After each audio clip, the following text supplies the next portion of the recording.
a lot of people miss or just don't care about the religious differences in the Bible. It really comes down to sincerity and insincerity, between sincerity and hypocrisy. There are people who want to be religious, but not from the heart. And Jesus criticized them.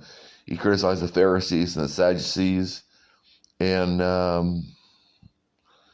it'll be like saying, oh, hypocrites Catholics. Oh, hypocrites Lutherans. Oh, hypocrites Baptists. Oh, hypocrites Church of Christ. Jesus was just not so much interested in the technical points about religion, such as baptism or giving to the poor, or not even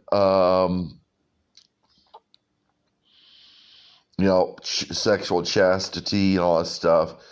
But what he was really focused on was, will you be sincere with me? Will you be real with me? Because the Pharisees weren't real, and they got very angry at Jesus because he was real.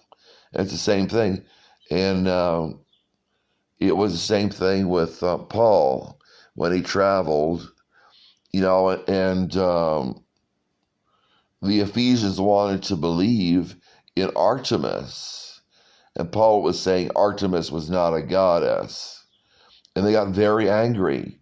Not because they were being sincere, but because they want to keep their same religion.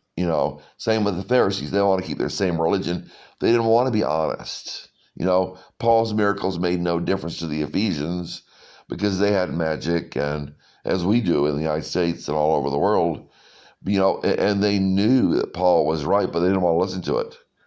They knew that Jesus was right. He kept dueling with them verbally, and they kept losing, and they got very angry because they thought they were the establishment. It's the same thing. That was really what it came down to. Well, it's the establishment of the government or the establishment of the Catholic Church or Pentecostal Church or whatever. People get very upset when their authority is said to be misused. That was the problem with Jesus and with Paul and with the disciples. They didn't like what they were saying. They didn't want to be insulted. They didn't want to be criticized.